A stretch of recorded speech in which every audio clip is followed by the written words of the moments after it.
be jetti be nomi pita fi kala ko yete contestation be jetti be wadi mo kanko bawuri comme premier ministre fi yo pita hande kadi deƴƴi kala ko yete contestation be ndari de sengo labbe on puisque ton ko goddo be faala terrasse de ko dum woni alaji sellu be wada kanko perda popularité makon be ndari konko tawata kon alaji sellu wadano fo sengo labbe on ton hande do be wiide be wadde dum fi honnum fi wallitagol mo kanko usu zagalo donc don on faami ko pita e labbe wona e manipulede jonnon heddi ke dalaba e mamu futa goyna dido tun didi kono c'est important ye wawa andude o géostratégie o géopolitique mo senerde woni wadude hore meden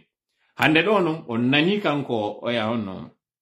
Alpha Abubakar ko wi kon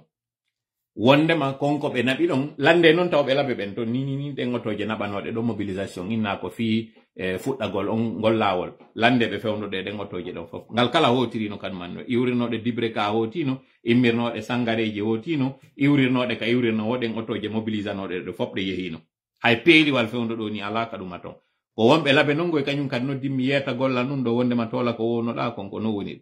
hande do mi alata ko de goto ko non fop on nani o reportage mo futa ka mede wadi ka o ari don o inni joni non koko men fuddi do ko fi 30 mois anditen non CNRD délai mo be jonna on ko 24 mois no on non 24 mois ko décembre do woni e lannude kambe non ka wonde ni o mois d'août do kambe be wada ni hore mabbe 30 mois kanyum kadi e hore do ko ndun non be wadiri dum do ko fi kujingol en labe jodo don dum no wayi sida mari bibbe maybe wela ida andi ala ko nyame jetta wurere nden melere nden jetta ndiyam lowa nder ton saggina ka hore yite hibe nande hi goddum hino fatude be rena ko woni nder ton ko be yaabe walo be dano fiyo wono ha bimbe tawasi goddum hebike ko dum CNRD woni wadde do CNRD no faala en uninde ndiyam nani mi yewta en non do mojjanane CNRD no faala en uninde ndiyam si labe non sikki wonde ma menen pita ko jamfa men woni be wadude ma dum fuuta ko lutti kon faala be wadande jamfa monanobe konko be fokkintinanalo ko haala pulal o yewti on be utilise non bibbe modon be kanyum kadi fi argol dayna on goy ndare immi be ari don ben fop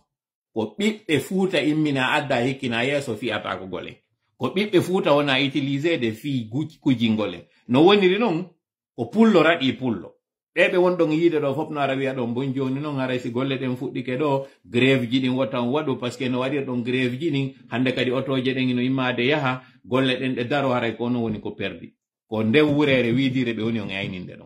mede weltani ko totola mojjano mede weltani ko totola mojjano sabu si de marno darori do wano ko totola daron no de marno wano be haysi ko be 20 personnes no harena ya avancino kono min ko mi lagine do ala ko buri en sonjude buri be njulaabe woni en sonjude hanjoni wano honno jentorola no hakkil jentorola hakkil ala ko buri en sonjude buri be njulaabe na no en go de ko njulaabe to sko ko kadi be njulaabe jandube be njulaabe tippinobe continue ala ko buri en sonjude buri be wano honno joni si inama grève kambe be moltade be ya si inama ville morte be moltade be ya be uditira boutique mabbe madina on andi lipton wawata avancer de no kono wallahi bay si inama grève tay be fu mabbe boni ka tudi mabbe fi nyallal gotal ma desu ko miskin dum wulle toto dum hay dum ko miskin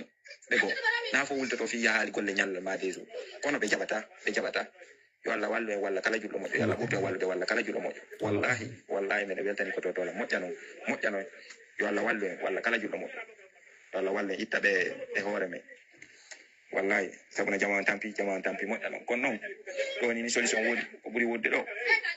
ko jama respect si inama grève mo be won ka ciudi mum arana yo inne grève an wona ka suudu goddo ko molto yaay golle hare ko tampi golle on tigi sikka ko jama on wadde ara ko hore mon wadde ay si tampi ko fu tampi ay si inama grève wonen ka ciudi si inama film mon wonen ka ciudi en fop me respecte no wonen ka ciudi en fop me respecte no wonen ka ciudi surtout julabe ara goddo uditade anani be wali ko si ayi ka trabo ma no jono si fo fermi boutique mum ni jodi ka suudu fi nyallal gotal ma tesu no fuswata woɓɓe no woti hara ñallanga fof ɓe ñamal kono ɓe mayata sabu ɗum enen kadi taɓe yaw ta o gouvernement yaw en yawoɗe hoore men taɓe ɗinen tan yirtude ene kadi tampine hoore men hara mbiɗo tori fof ɓay innama ville mot no woodi e lendi fof woni ka cuuɗi yo fof woni ka cuuɗi hara noon ko julaɓe janduɓe ɓen ɓurtade respect ɓay si ɓen no yaali toso koɓɓe yaata mi wari ngi kono ngi futti ka leydi salmina ko totola moƴƴano haray kala mo yewtere anden tuusi hara yo yafanala kono miɗo tori en fof e lendi on mo be woni ka cuuɗi mum elendi on si soñjike si lajine ɗo boni ko enen bonani si moƴƴi ko enen moƴƴat ɗum defa pullo defa soso defa maninka oyi sobe ko to lan wakili fi ko to lan wakili fi den ay min kan fudori min won don ha yewtude do si tawi non ko min wonno place ka ko to la wonno do hande wonno yewtude no ko to la wonno woni yewtude ni ole ko jalela moƴƴa ala mi abandoni no kono bay ko to lan wakilani en mo wakili kanko mo jokki yo Allah ɓurɗumo wallude wallito kala juɗo mo ay namu kala wata waɗide on litni andi o moy si tawi ɓe wonɗa ɓe haalande no andi tan ndema ɓe jaɓandema heɓa courage kono si tawi ɓe alama andi tan nde ɓe alama jaɓande ko waɗi kala heɓita courage non minen mbiɗen wakkilini ko tola few yo Allah wallumo yo Allah hiimo ɓay ko kanko hiwata yo Allah hiw jine en fof ɓay ko kanko hiwata yo Allah ittañen ɓe hoore men yo Allah ittañen ɓe hoore men yo Allah ittañen Mamadi Doumbouya en hoore men aɗen yo salmina fof en fof respecten e sinama ville moto en fof respecte woni ka cuuɗi hara nayi woɓɓe woni ka cuuɗi woɓɓe yagolle aɗen yo salmina assalamu aleykum wa rahmatullah waleykum salam rahmatullahi wabarakatu ɓe yimɓe no kirɗe a goɗɗo ini ɗo wande ko live waro sonsoli non ko mi anda no giɗo natiri nder ɗo par ce que ndu suudu an tultan no on mbi fewndo kam mi jooɗoto ɗo gi waɗi hito ka nowru an ɗo mi sikkita o mi nanali moƴƴa tawi gi ari sowda golla mi gayni tum mi hayni gi wira nder ɗo kono gayɗo mi reglingi on nani o audio mo ɓeɗo wowli si fo famirino no ɓeɗo famirno non harayno e mutino ke moƴƴa أعوذ بالله السميع العليم من الشيطان الرجيم بسم الله الرحمن الرحيم رب اشرح لي صدري ويسر لي أمري واحلل عقدة من لساني يفقهوا قولي ربنا علمنا ما ينفعنا وانفعنا بما علمتنا وزدنا علما نافعا واجعلنا للمتقين إماما وإن يكاد الذين كفروا ليزلقونك بأبصارهم لما سمعوا الذكر ويقولون إنه لمجنون وما هو إلا ذكر للعالمين وما رميت إذ رميت ولكن الله رمى بل نقذف بالحق على الباطل فيدمغه فإذا هو زاهق ولكم الويل مما تصفون وقل جاء الحق وزهق الباطل إن الباطل كان زهوقا ما جئتم به السحر إن الله سيبطله إن الله سيبطله إن الله سيبطله إن الله لا يصلح عمل المفسدين وما هم بضارين به من أحد إلا بإذن الله وما هم بضارين به من أحد إلا بإذن الله وما هم بضارين به من أحد إلا بإذن الله فإن تولوا فقل حسبي الله لا إله إلا هو عليه توكلت رب العرش العظيم إنا كفيناك المستهزئين إنا كفيناك المستهزئين إنا كفيناك المستهزئين اللهم صل وسلم وبارك على نبينا محمد وعلى آله وأصحابه ومن تبعهم بإحسان إلى يوم الدين أما بعد oɗo live ko yawnu mo tinna non no wonir no niɓɓi e ko mi ari ɗo kadi yewtagol on ko piiji ɗiɗi toɓɓe ɗiɗi e kuntum toɓɓere araner nen ko nanoɗon ɗo ko fi bilan ngal ñallal meɗen ngal waɗuɗen ɗo hande ko tawata hari ɗen andi en joni no consigne ko ngal ɗo woni ñallal men ɗimmal ngal nodduɗen jama on yo waɗugo ɗum ko ɗum no woni haray jama on ko waɗi ko ɗum haray on men sendudude e moɗon ɗo ɗimmun ɗum haray en yewtay fi ngal ñallal ngal 12 taw ɗum ko lendi wonɗo e arde ɗo si Allah jaɓi ka nodduɗen jama on ka tawata ɗo joni na frappe on noddi na tola noddi ko jama on fo woni ko tini tawi roymi o wannoɗo force vive wannoɗon ka weekend feƴƴunoɗo ɗo lannitori lendi on kon ɗum wonno ko haldano ton ko konko halda ɗon kon wonmi e yiltitade muɗum ɗo andinayi haray ko en fop hanuɗe waɗugol si wi ɗon haray toɓɓere tammere nden ko kunto e toɓɓe yewta e fipiiji ɗiɗi ara nun ɗum ko o propagande mo senerde woni e wadde ɗo mo tawata enen tigi en andayɗe wallitade ɓe muɗum kon ɗum hanuɗe haray waɗude ma ko honno ɓe woni e warrude ɗum ko on ɗum waɗi ka ɓe waɗiri ko ɗum woni hara ka yewten fi muɗum sakkitore yewtere nde yewtugol ɓi soɓɓe fiɓe soferɓe ɗo ɓe tawata se wi sofer anditen ko mo kala jogiiɗo otowal innaɗo haray no hani sansugol permis muɗum carte grise muɗum e plaque muɗum kono ko ɓuri e fewtude ko ɓe tawɓe ɓe ñande wo kamɓe ɓe ka hoore lawol ɓe wiyete ɓen camionneur e taximan e doginoɓe karji ɗin waɗoɓen en réalité transport commercial on ko ɓeɗo ɓuri fewtude ɓeɗo noon no woodi kamɓe kadi ka ɓe haldi ɗum ko hawroyta ko yontere ala wonɗo e arde ɗo on sikki ko ɗon hawroyta en tout cas ko le 25 woni hawrude joni noon ɗen andi le 12 si wi le 12 hikkoye ɗon kadi le 25 ko jonte ɗiɗi woni hakkundeji muɗum kañum ɗum ɗiɗi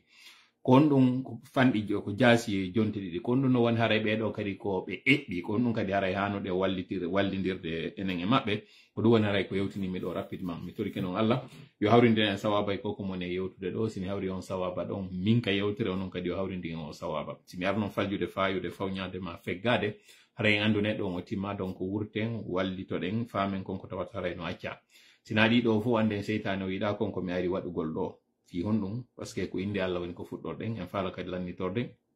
inde makko yettugol mo amin ya rabbi harayno mi wiri non ko piiji ɗiɗi woni ko addimi ɗo tigitigi on ko ɓuri mawde ko ara noon e majji ko weltanagol on fota koko nooti ɗon koko min landi iɗen andi e wi ko piiji tati landi ɗen ara nun ɗum e muɗum ko wiwgol jama yo ɓe désabono ɓe signala ɓe bloka kañum kadi ɗi kontiji wonɗi e wadde propagande ɗiɗo noon kontiji wiɗen ko ɗi tati ko façon ji tati ara nun e majji ko konko tawataray ko gouvernement o président de la république on premier ministre on président CNT on e kala ɗi ministére ji ɗi annduɗen ko ministére ji wano kanko Ususa Galoɗo e kala nanduɓe e maɓɓe wiwɗen yen signalu page ji ɗin désabono ɗen e majji bloquen ɗi kañum kadi par ce que yimɓe ɓe landi no inni ko homɓe haray comme ɗum woni liste on ko duwa waɗede ko ɓeɗo membre ɓe gouvernement on ɗum ɗo noon no wakkilorɗo wo e maɓɓe waɗe ko komi wiɗo alhamdoulillahi rabbil alamina yimɓe ɓe waɗi ɗum ɗo moƴƴa son constati goɗɗi e page ji maɓɓe ɗin perdi on innete kun ɗuma on no visibilité on kun wandi ɓe mari kun crochet on taw kun ko waray ko bleu kun ɗon koye tankeɗa yoɓude aray kun ɗon kono ino woodi kañum kadi konko tawataray ko ɗuma honno ko konko ɓeynata kon ko kono ɓeynata ɗum woodi ko tawo won hara ko a créateur de contenu kon konɗa e créude kon noon ino attirude jama on kono hay ɓeynata ɗum ɗum hino ɗon haray no windi e compte on ɗum ɗon ɓe perdi ɗum sabu konko signalo ɗon kon kontiji goo mi ɗaɓɓitay ɗo mi waɗa on capture d'écran malheureusement mi waɗano capture d'écran ado kontiji ɗin perdude fiyo yiw kono mi hollay on ɗin kontiji ɗon tawon ɗi ala ɗum mi dara kadi compte marɗo ɗum mi ɓannana on ɗi ɗon fiyo yiw donc ɗum ɗo ko hollugol on combien de fois compte ji maɓɓe ɗin son signali ɗi ko impactata kon e hoore maɓɓe mi ala natude ɗo e information technique mo tawata on ɓe jogi wonɗo ɓe waɗande o certification na certification ɓeɗo wiyeteɓe Habiboulaye na certification bleu on tan keɗa yoɓude normalement a violali loi ji ɗin à savoir inde maɗa nden photo mo waɗɗa on ton a perdata on certification no ton goɗɗum ngo kañum kadi ko ɓeynata ko fewɗo goye page amen o ɗum hakkil famo e pinal ɗo mo mari ɗum ɗon ko tawata sabu ko tawata kon o créyi contenu ji noddituɗe yimɓe moƴƴa créyuɗi konko ɓeynata engouement waɗu ɗum engouement ko ɗum ɗo woni kamɓe ɓe perdi par ce que jama on holli wondema ko ɓe woni wadde kon c'est pas intéressant voilà créateur tendance merci beaucoup Younousa Sow andini ko créateur tendance ɓe perdi ɗum ɗon hari no woduno e maɓɓe kontiji maɓɓe marnoɗi on créateur tendance ɓe perdi on créateur tendance ɗum ɗon ko effet konko tawata kon on signali kontiji maɓɓe ɗin massivement mi anda kon ɗum retour woni ko ɓe addani on par rapport e konko signal ɗon ɗon ko mais konko waɗuɗen ɗon ko battini moƴƴa e kontiji maɓɓe ɗin sekuyiɗi no mi inniri on noon mi ala natude information tawɗo eɓe jogi agence wonɗo ɓe waɗande ɗum wonteɓe sengo Paris ɗo wonteɓe sengo France yomi wolir noon pour ne pas vraiment jonnugol exact information ji kono ɓe contacti on agence wonɗo ɓe waɗande ɗum par ce que agence on kañum kadi no waɗande men menen kadi à peu près meɗen mari page ji goɗɗi tawata meɗen associé di e muɗum kañum CNRD ɓe waɗorande men par ce que c'est une agence professionnelle ɓe ko ɓe wonde mum ɓen laggine yeetime wondema ɓe contacti on agence on fi yo waw waɗande ɓe goɗɗum c'est à dire fi yo waw wadde portement no parafeu ɗi ko wonɗon signalide ko wata yaw ha page ji maɓɓe ɗin ɗannine ɓe landi on ɓe noddi on agence wonɗo ɗo mi wolata inde muɗum kono inde makko nden ino fuɗɗori ko tawata eno expose ko seedere fi on wawa famude moƴƴa ɓe contacti on ɓe landimo ɓe inni wo koko woni heɓude ɗo compte ji maɓɓe ɗin est ce que no wodi ko ɓe wawata waɗude fi arrêtugol ɗum ɗon est ce que no wodi possibilité kon ɗum woni risque ji ɗin pour vous dire combien de fois ils ont été secoués pour vous dire combien de fois koko waɗ ɗum ɗo ko yawiti ɗon kon joui e maɓɓe ɗum ɗon ko première catégorie on deuxième catégorie on ko ɓe blogueur ɓe witiɓe ɗo ko blogueur et artiste tawɓe ɓen hiɗon andi c'est des complices du CNRD hiɓe wadde jeu CNRD on ɓe ala dénoncude koko woni e wadde hoore jama on ɓe ala wowde probléme ji guinéɓe ɓen hiɓe ɗaɓɓande en contenu ji weddintinoji en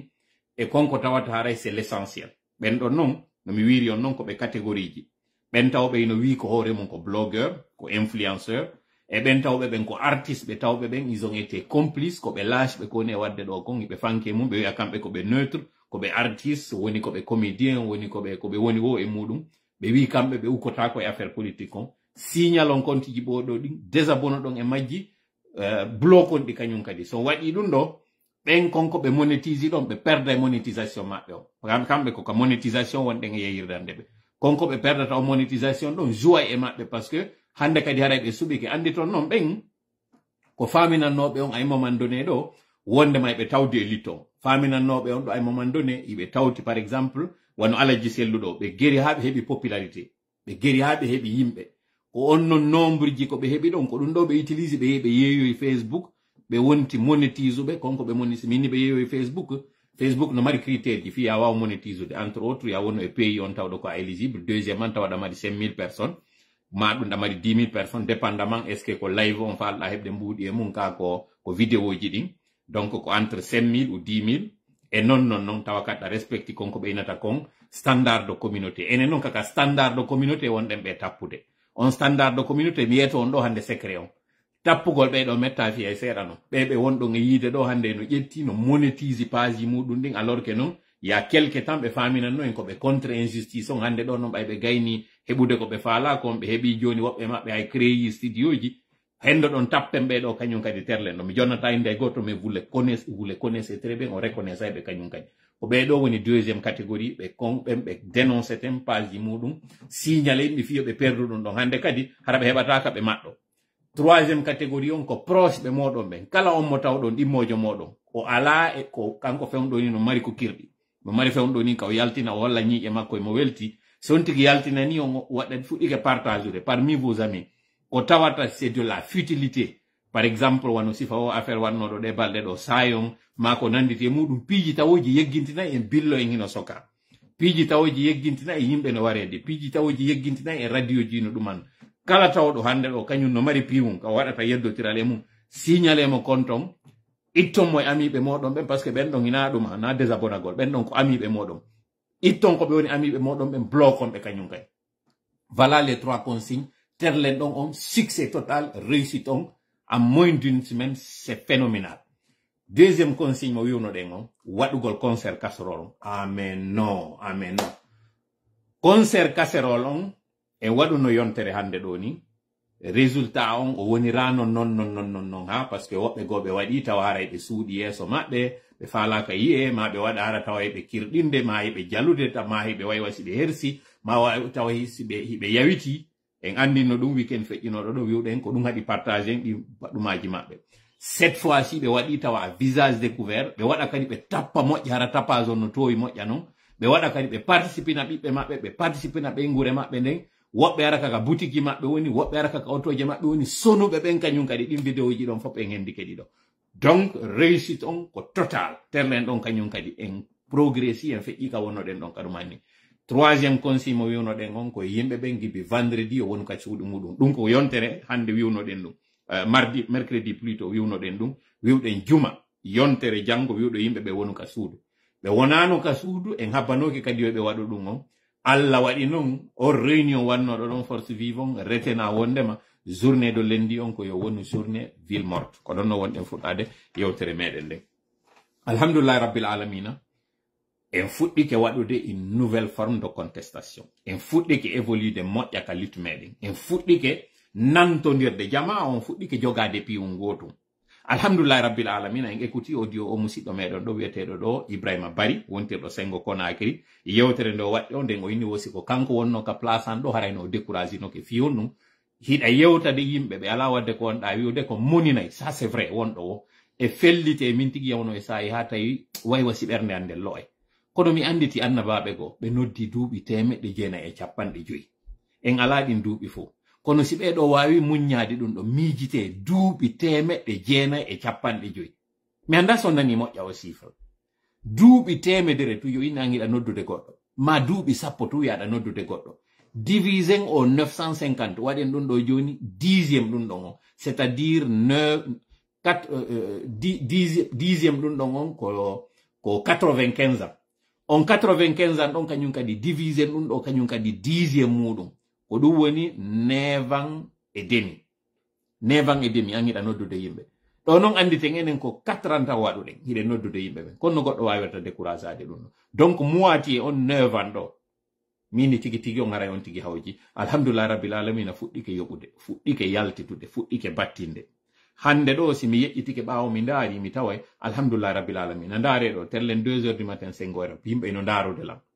do kadi simi gayni do kanyum kadi mi do andi on partage dum do moƴƴa alhamdulillah rabbil alamin kay yewtere wada nden ka force vive ton hay si nantoro nder no kam mo kala ko wonno noddude kon par exemple LPG ko wonno noddude kon UFDG ko wonno noddude kon UFR ko wonno noddude kon non mo kala har no marno ko wonno wiide kon ko exige ten kon ko dum do be nantondirano few fu mais c'est pas grave c'est les aléas aussi de tuma yimbe tawbe hari be lurruno hankin sinnama be wonno e nder ngesa wota ban c'est sûr que wobbe go inna jasen wobbe ina remen fole ko gotu no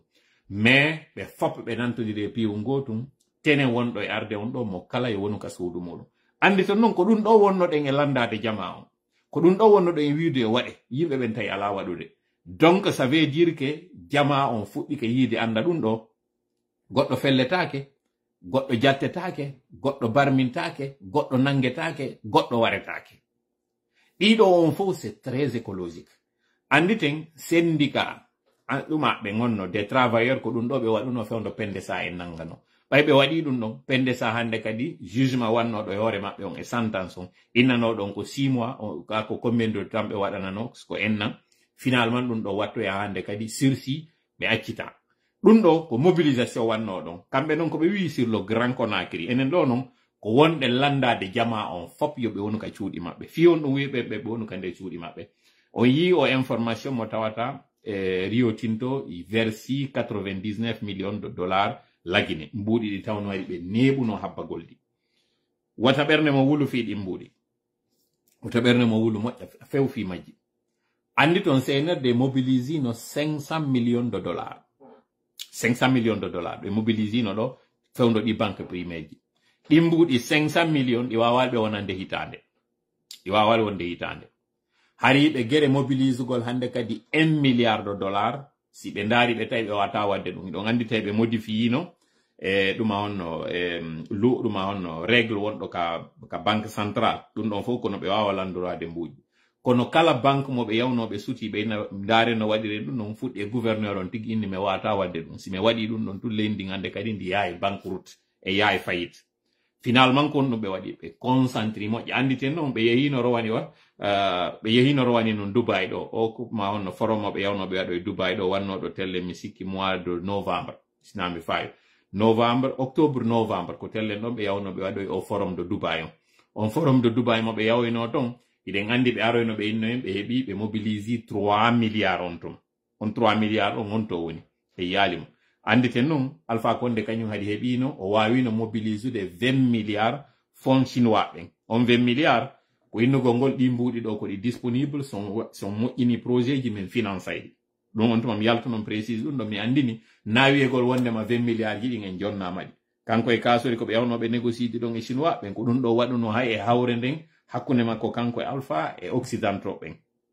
wadi hasi be encourager yo o ku do wad fiyon do non kambe ko be buri hulude ko o mon simandu an ben non simandu teneur de bauxite si nama par exemple bauxite ko buri wode kon e hore aduna on ko inete teneur mum on si nama par exemple ko 30% lagine kanyum ko double on jogi si nama 30% ko exemple mo ne jonnude teneur fer mo lagine jogi on mi simandu on do njandi ko woni kon e mudum kanyum teneur mudum on ko 60%. Ça veut dire que si a jetti wano 1 kilo fi welu fi 1 kilo don si yaltinante no njande capande tati lagine kanyum ko njande capande jeego yaltinta e der temede rew donc résidu on koko inete ko boni kon ko tawata dum don kanyum kadi utiliser te fi wadugol goddum qualité mudum on c'est de la grande qualité kambe australien be ben non anglais be faalono kayo taw ko fewndo do be wadayno dum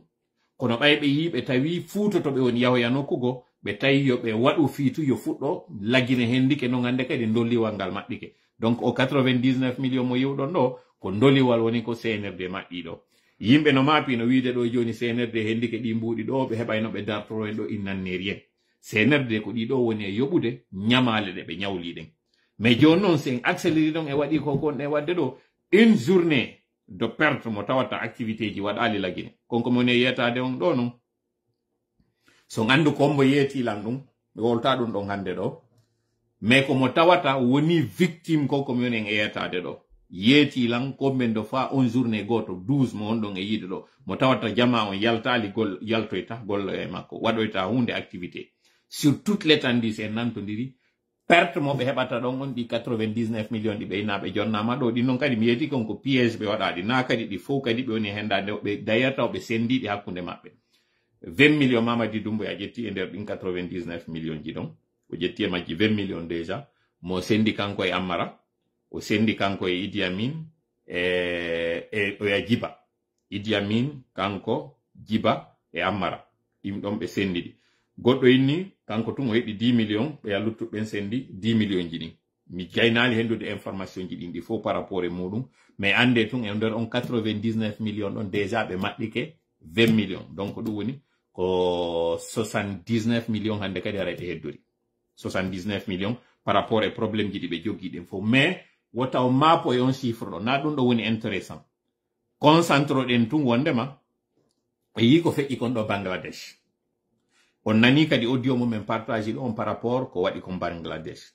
andi tan non Bangladesh ko 1971 do be hendi indépendance mabbe o indépendance mo be hebi e hoore pays go kanyum kadi hendi do indépendance mo en 1947 enen non ko 58 hebulen indépendance meden jonon si enen en hebi indépendance meden on en 1958 c'est-à-dire que 11 ans après Inde parce que ko Inde woni ko be hendi indépendance mudu gibi hendi den indépendance meden on hebale interruption donc du woni enen giden entre Inde au pays Bangladesh do hebudo indépendance mako en 1971 ido nande non fewndo do ni be inude woko deuxième indépendance mabbe on be hebi do ni ça veut dire on indépendance mabbe mo be hettuno juude Inde be waruno be ko be waduno ko gontuma ko pogrom laabudo be waduno e hore mabbe be wariri be wobbe ini hatellen 3 millions yimbe warano ontuma sabu konko be inno be falano hettude hore mabbe Inde wi dum wata wadude ko be andu don hebi on sonja do fo wawi imade dartobe soribe do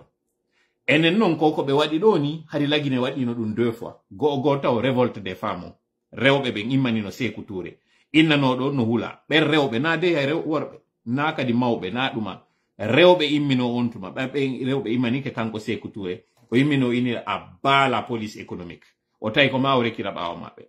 bay dun don kanyum kadi iwi excusez-moi Pakistan plutôt Alassane Ba ya felam ko Pakistan be hendi indépendance mabbe on e mudum excusez-moi ko effectivement ko Pakistan be hendi indépendance mabbe on e mudum Pakistan tawno be falano be accitude be mais andite non Pakistan kanyum kadi ko e Inde wonno ko Inde Pakistan kambe kadi be yawno be wado séparation Inde ou Pakistan ko Pakistan effectivement ya fela mojjano on indépendance mabbe mo be hebi don juude Pakistan eden andi hari Inde ko pays goto onno yawoy don habe waddi be kambe dido be seedi konko be inayno kon Pakistan oriental ontuma qui est le mahon actuel Bangladesh on kambe kadi be ni be fala hettude hore mabbe donc en réalité ko indépendance yidi woni ko yalti do ni be wiete be do Bangladesh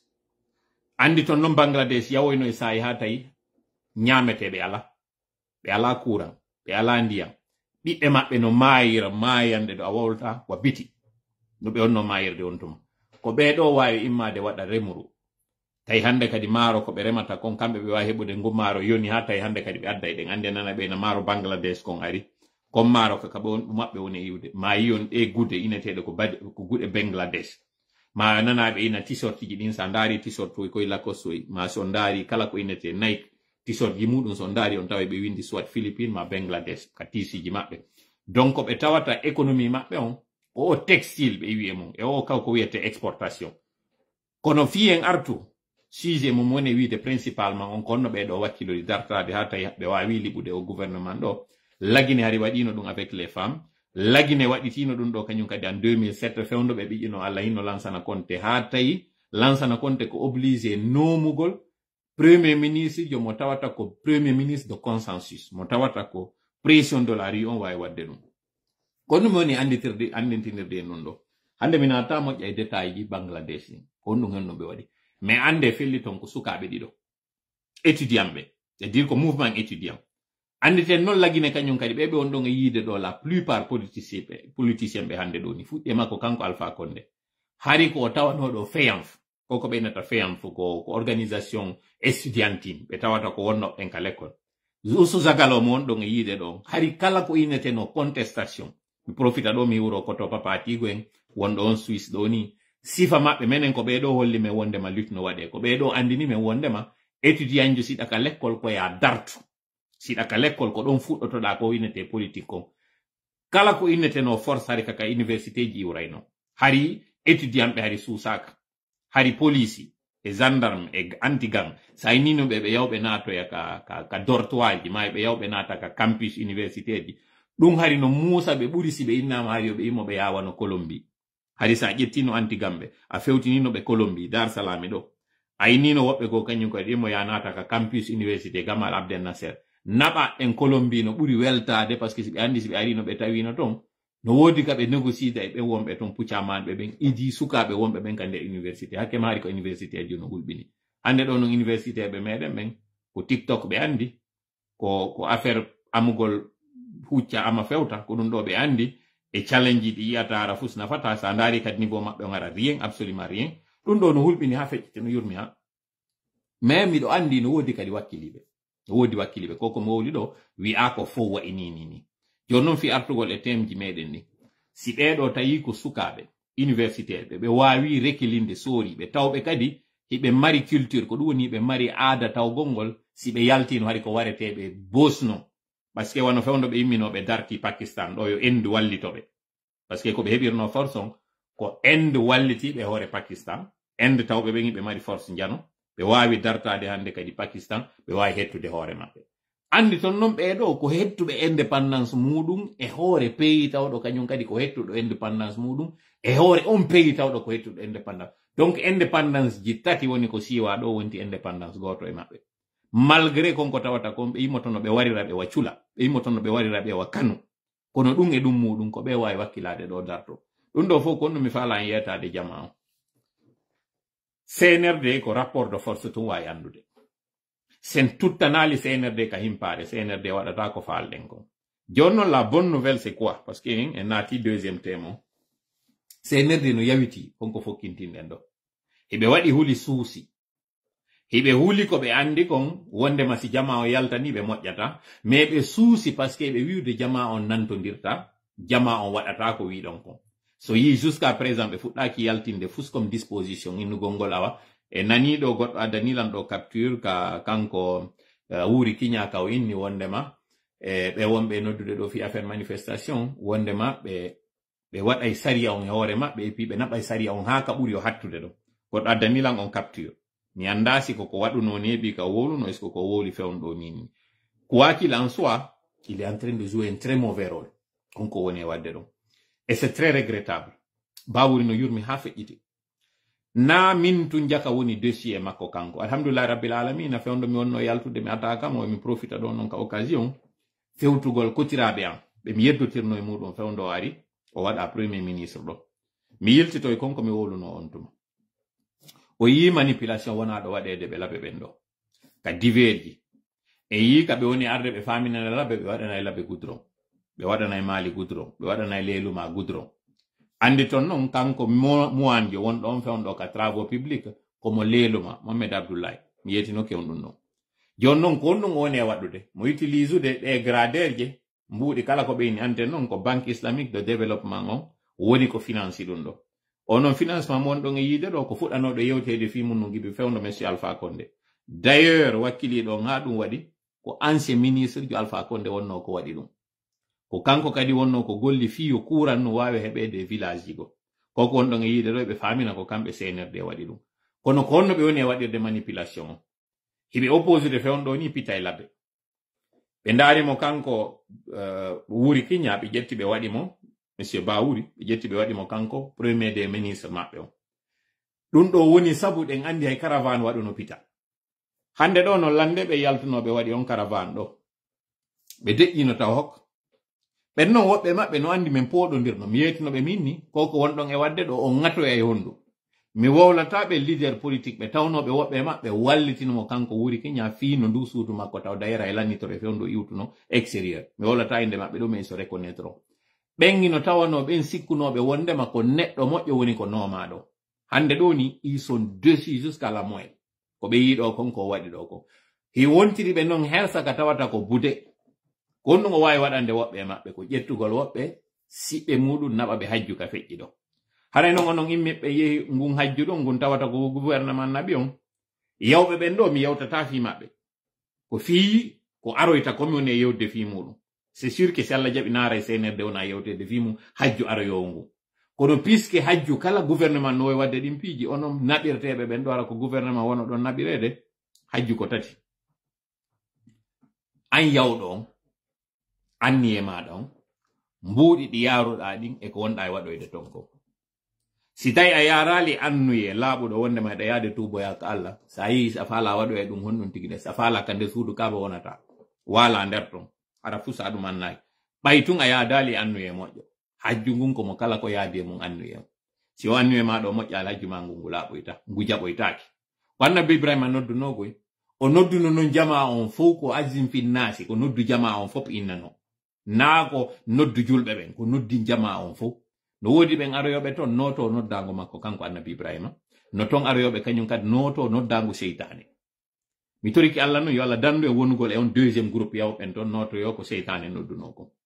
ɓeɗo noon no mi winiri on noon ko ɓe yawoyta ton taw ɓe anniyaki yaroɓe ton par accident e ɗimmum ɗum kañum kadi mbuuɗi ɗi yaaruɗa ɗin yaara annuye moƴƴo kono wara mbuuɗi ɗi yaaruɗa ɗi na mbuuɗi laaɓuɗi Allah jaɓata ɗum ɗon konko tawata no tuuɗi noon o jaɓantama ko gymnastique ko sport yawnoɗa waɗugol ton ɗiɗi tammel muɗum yaha ton ko wi'a ko yo waɗu yaha ron ka waɗirde no duyra non haray an kadi ko tourisme yawnoɗa ton a arta e woni ɓe ƴetta tiggare ɓe waɗa ka hoorema e ngol karewol ɗon inne hajji fusara e hajju yaali ton terlen ɗum non ko ɗum ɗon bawuri wawi waɗande woɓɓe nde hitande ɗo mi wowlata ɗon moƴƴa mi commanta fiyota mi ferdu sujet on ɓe ƴetti ɓe nomi pita fi kala ko wiyete contestation ɓe ƴetti ɓe waɗi mo kanko bawuri comme premier ministre fiyo pita hande kadi deƴƴi kala ko wiyete contestation ɓe daaride sengo labbe on puisque ton ko goɗɗo ɓe faala terasude ko ɗum woni alaji sellu ɓe waɗa kanko perda popularité makko on ɓe ndaari konko tawata kon alaji sellu waɗano fo sengo labbe on ton hande ɗo ɓe wiide ɓe waɗde ɗum fi hon ɗum fi wallitagol mo kanko usu zagalo donc ɗon on faami ko pita e labbe wona e manipulede jonnon heddi ke dalaba e mamum fuutagoyna ɗiɗo tun ɗiɗi kono c'est important ye wawa andude o géostratégie o géopolitique mo CNRD woni e waɗude hoore meɗen hande ɗo non on nani kanko oya on non Alpha Boubacar ko wi kon wondema konko ɓe naɓi ɗon lande noon taw ɓe laɓe ɓen to ni ɗengotoje naɓanoɗe ɗo mobilisation inna ko fi fuɗɗagol on ngol lawol lande ɓe fewnuɗe ɗengotoje ɗon fof ngal kala hotirino kadmanno iwrinoɗe dibre ka hotino immirnoɗe sangareji hotino iwrirnoɗe ka iwrirno woɗen otoje mobilisanoɗe ɗo fof ɗe yehino hay peeliwal fewndo ɗo ni ala ka ɗuma ton ko wonɓe laɓe non goy kañum kadi noddimmi yeta golla nun ɗo wondema tola ko wownoɗa konko no woni hande ɗo mi ala atakude goto ko noon fof o nani o reportage mo fuuta ka meɗen waɗi ka o ari ɗon o inni joni noon koko min fuɗɗi ɗo ko fi 30 mois anditen noon CNRD délai mo ɓe jonna on ko 24 mois no on noon 24 mois ko décembre ɗo woni e lannude kamɓe noon ka wonɗen ni o mois d'août ɗo kamɓe ɓe waɗani hoore maɓɓe 30 mois kañum kadi e hoore ɗo ko on ɗum noon ɓe waɗiri ɗum ɗo ko fi kujingol en labe jooɗo ɗon ɗum no wawi siɗa mari ɓiɓɓe ma ɓe weela iɗa andi ala ko ñaame ƴetta wurere nden melere nden ƴetta ndiyam lowa nder ton saggina ka hoore yiite hiɓe nande hi goɗɗum hino fatude ɓe rena ko woni nder ton kon ɓe yaaɓe waalo ɓe ɗaano fiyo wono ha bimɓe tawa si goɗɗum heɓike ko ɗum CNRD woni e wadde ɗo CNRD no faala en uninde ndiyam nani mi yewta en ɗum ɗo moƴƴananen CNRD no faala en uninde ndiyam si labe non sikki wondema menen pita ko jamfa men woni ɓe waɗude maɗum fuuta ko lutti kon faala ɓe waɗande jamfa monanoɓe konko ɓe fokkintinanalo ko haala pulal o yewti on ɓe utilise noon ɓiɓɓe moɗon ɓen kañum kadi fi argol ɗayna on goy ndaare immi ɓe ari ɗon ɓen fop ko ɓiɓɓe fuuta immina adda hikkina yeeso fiyata ko golen ko ɓiɓɓe fuuta wona utilise de fi kujingolen no woniri noon ko pullo raɗi pullo ɓeɓe wonɗon yiide ɗo fof no ara wiya ɗon bon joni noon haray si golle ɗen fuɗɗike ɗo grève ji ɗin wotan waɗu par ce que no waɗir ɗon grève ji ɗin hande kadi otoje ɗen no immade yaha golle ɗen ɗe daro haray ko no woni ko perdi ko nden wurere widire ɓe woni on e ayninde ɗon goɗɗo noon ara innanmi wondema ko mi wi ɗo kon ko fenade ma goɗɗo ara wiya ɗo ni konko wolɗen ɗo de ɗo ko CNRD wonɗon e dartade on wona satisfait ko contrat men wonɗon seede haalama ko luttudi mo wi okkete tuba ndaru mba wattima ɗo yo inne ɗatali no moƴƴinede yawwal ha maali gongal go kañum kadi ha hewtoya Sénégal on to iwngal ngal mamo yehi labe ɗon taw ndaare no ngal ɗon waɗiri o yingol laawol ɗon moƴƴa o yiɗo vidéo soferɓe ɓen kaɓe inni goɗɗo yaltuɗo 10 heures labe hewtugol makko mitinene bobo parce que ko yini ko Carrefour 82 tay woni 15h et quelque o hewtali taw mitinene bobo donc mi andi fewno do ni lawol jaka iwugol labe ha ara hewta pita nyentoda don ngol do ngande kay ko ngol impraticable mi yino gibi bulliwel kanyum kadi ha ma otoji arnode kali den da nyande bulliwel ngal otowal arno ngal rekili do mi yingal don kanyum kadi lawol ngol don ko non woni jonnon ante ngol don ko route national wol ko ngol don yehi ha hewto e Senegal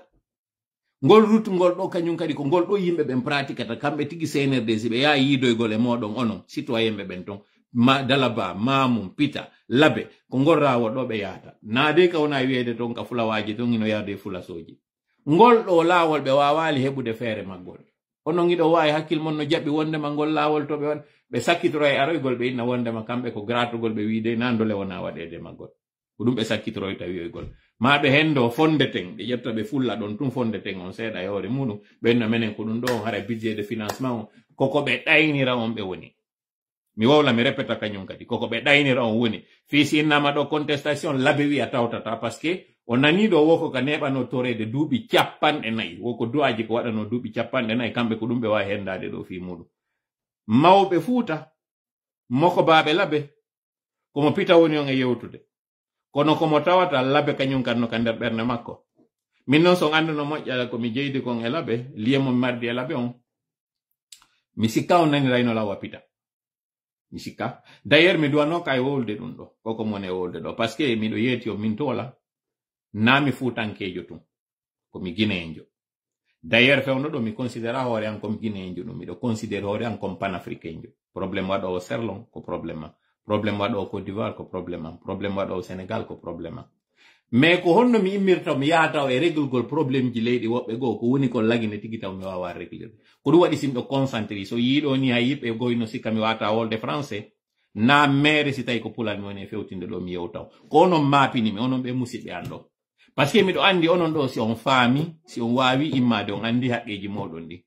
politique on ina ay lagine to régloto sous région on don fo problème mudum o régloto kono malheureusement ko enen do wona e kujinede minan non joma gandali no wi'a sa walle ni mbudi a walle ni bananaru yeso gokiru ma yeso demuru ko bananaru ndundu jettata parce que ko banana woni kayru ndo andi nyande nundu demuru do yehi ha andi jaka ndu mbudu wali ndu don wawi sodde di bananaji do fu wawa sodde jom banana wawa mojjinde warin sunture ba sabere bana duma ka ngonno sare banana gibi nyande ndu demuru ndu memata don kono demuru ndu na don ndu wadira ndu wadaka fiyo ndu wawa andudu dum andi no waydu wambudu e bobon e bombore nde sa ƴetti tangalde nden bombore a jonnimo kanko bobon ko nden bombore don o andi kono sa ƴetti di mbudi do di o jogi di tawata dingi no wawi sodude bombo njebuy ayni di mbudi do ya jonnumo di o memata di mo waydi non hendade o seka kanko bayo anda kono nde bombore a jonnay mo jettande kono mi fala yetade nyande anduden nafa laamu nyande anduden nafa konko jogiden do ni de dole meden do goddo wata arde daynira en hande kadi gudro goddo arata daynira en konko tawata dayeri de jogide way wadande hoore men hande do Guinée en jom plus particulièrement pour le Fouta ko woni wawanta wadande hoore makko o ko laamu gudron e yika yimbe yitindiri moƴƴini gudron laptane e yimbe ka yitindiri wadi laptane lekkol e yimbe ka yitindiri wadi lekkol kala ko innete kon fop gouvernement no way wadde Guinée be wadi dum plus particulièrement be Foutankeɓe ko Guinée en jom wawali wadde o parce que ay stade Guinée be wadi ko Guinée en jom woni wawali wadude o ko moƴƴingol présidence ƴetta président jonata nder to laamo ko dum do to woni Guinée en jo wada awa justement non ko dum do woni dim buudi dimi woni on e wolande fimum ko banana wona den joƴƴinede o banana non mo wona den jonnede do ko on woni ndun demuru ko wona jonnede kon ide watta do ni hande demuji de watta hande do bobobe wona be daynede mi faala hande kadi yen fino mi faala hande kadi yen immo e koko tawata den faddina do ke hakkille meden den tiwrina ande lendi wondo e arde do wata on yaltude mi tori ken wata on yaltu mi tori ken wata on yaltu mi wowlita kadi mi tori ken wata on yaltu ndenyande wo heege memowo Guinée ben fop wakkilo den enen kadi considéré ngal nyallal don d'ailleurs hoore tengal don andi tereng moƴƴi horugol aka ndenyande hoore profite ndenyande hoore ɗiɗi no moƴƴi horugol alkamsa e tenen no moƴƴi horugol tenen parce que nelaɗo hooreno ɗum ko tawata ko sallallahu alaihi wasallam ko ɗum ɗon ɓe jibinano e tenere ɓe faati kadi e tenere ndeññande hoorugol ngol no moƴƴa en fof considéré ndeññande yo Allah ittan en junubuji ko waɗɗen ko ndeññande hoore noon e bangeji ɗin ɗiɗi no hoore ñaamugol ngol hoore ndeññande kadi yaltugol ngol wota o yaltude kala noon yaltuɗo ndeññande ko heɓi mo wo ndeññande wala ka wullago e hoore goɗɗo na menace mi woni e wadde ɗo ko hakkille mi woni on e yewtirde andi toon noon cette fois ci kaka senerde miijora memminirte ko ɗon senerde memminirante ɗon andi ka suratu nahli sinam fayo ko suratu nahli no ton ka Allah on yewti wondema bomɓe ɓen toñuɓe ɓen yedduɓe ɓen Allah hoynirannoɓe konko ɓe waɗata ɗon e bonnere haa ɓe muuti e mo moƴƴa kono ɓayo immanike ɓe ko subasman on o bonni subasman ndun suudu maɓɓe bonnere nden koka subasman o yewtirani ɓe ɓay o bonni subasman maɓɓe on ko warñakere nden fukki yimɓe ari tawti ko woni ley kon ko ɗum woni dow on e ley on fof nobbonirde wotere ko Allah wawi wadde ɗum mi wata wadde ɗum o wata wadde ɗum ko hakkille noon mi woni on e yetade base mo senerde jooɗi e mum on ko on base ɗon bonata son noon base boni ko warñakere nden ko ɗum woni hoore nden hoore mboddi ndin ko nden hoore ɗon taƴata mi wowlata noon ko ɓuri ɗum ɗo goy waɗe tungo noon ko wiya ɗon kon astaghfirullah on duumi e ɗum ɗo moƴƴa noon insina gongol ka Allah wata on seedu e ɗum ɗo donc tenen no mi woniri noon hooro moƴƴa mi faala noon heɗintinde on ɗo audio ko musidɓe meɗen waɗi hande ɗo wonɓe France yewtere nde ɓe waɗi nde tawata fewn ɗo ni nde jaali moƴƴa ka réseaux sociaux ji piège mo wonɗen yanude muɗum haɗa jentite ɗo yewtere maɓɓe nden mi ara noon mi waɗa ɗon commentaire ji seeɗa par rapport e ɓen ɓe yewti ɗo fi mum tawɓe ko kamɓe woni concerné nde yewtere ɗo jentite. Assalamu alaikum. Ko hakkil faamu pinal ɗo ray ko min so Abdoulaye yoɗorɗo France ɓe salminama anko to tola e équipe ma on fof salmina kay auditeur ɓe ɓen kala ko woniri mo ɓe e inde mum e yettore mum aray min no woodi ɗo ko anini lan heɗi programme ji jokkaɗi ɗo o combat koko wona waɗede mi iyay ɗo wana sortiji yimɓe buy wonɓe yewtugol ko réseaux sociaux ɗo hino waɗa propagandiste on propagandiste ɗon noon kamɓe hiɓe wallitade senerde par ce que no woodi information ji hay sa hendike aɗa waka yaltugol yewtaɗi tahol ɗum ko wana honno wano innugol fonike mange e billo ba warama miɗo tanƴini piiji goo no toon senerde ɓe waɗa e fit piiji goo hara ko fenande ɓe ndaara mentalité yimɓe ɓen si ɓe waɗi ɗum ɗon ko honnum yaltoyta jama on yaltanayɓe ka yaltantaɓe yewtere nden ko balɗe ɗiɗi ka ko balɗe tati ɓe waɗa fit ɓe jonna ɗum ɗon jama on wowla ɗum ɗon seeɗa ɓe yii ɓe andi ittiri haqqille jama on donc si ɓe waɗoya ko ɓe faala kon par ce que haray ɓe andi hino feƴƴa jaga no waɗi piiji gono toon sa yewtama ɗi jokku haaju ma wota wallito ɓe ɗum ɗon prépare mentalité yimɓe ɓen e innugol honnu kala nouvelle mo heɓoyɗen ko tawata wona nouvelle moƴƴo téléma sengo ɓeɗo haray ɗen torondirimo ɓe yo yalter ko woniri jogitoɗen leydi ndi sen yalti landoɗen départ maɓɓe kono si tawi woni enen tigiri hiɗen sensibilisude mentalité yimɓe ɓen wondema ɓe a éliminama donc ça va yaltugol inna miɗo tanƴini wona gonga koko mi haalana ɗo ɓeɗa tanƴini wona gonga maru prépara mentalité yimɓe ɓen façon no ɓe yaltira ñande tawi ɓe nani ko woni contraire ɗum ɗon kono wallahi o réseau sociaux no jokka kono boyi no wallitade ɓe e sikkugol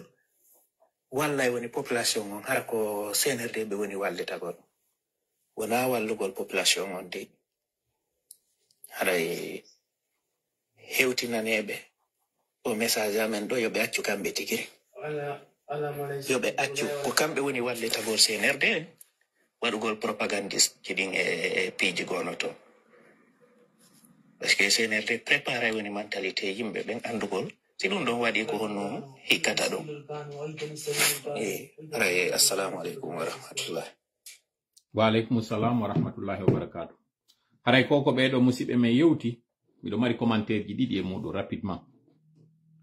Commentaire ara noon so yii so wattani yila mi ala commentude mi wola fi ko heɓi kon fonike men gen. So nani kadi terme mon e utilise ɗon minni kaɓe maroya ɗon. Kaɓe naɓa ɓe maroya ɗon. Si ɗon anditi ñande mi atino wolde fi maɓɓe on. Ko adoɓe dangede mi inni CNRD udditi kaso keso. Kaɓe naɓa ɓe maroya ton mi wowli mi inni sifa homɓe e homɓe. Mini désormais au procès ɗo si lanni ɓe waɗi verdict makon ko ton ɓe ƴettata ɓe naɓa ɓen ɓe tawata ko ɓe encombrant maison centrale en kaso ngon fote ba. Minni ɓe hikkay ɗon kañum kadi kala leader politique jo hande kadi bonnuɗo ko ɗon o naɓete. Minni leader ɓe ɓen kadi ka société civile ko ɗon ɓe naɓete. Fewndo ɗum waɗi hari foni ke men ge nangaka taw.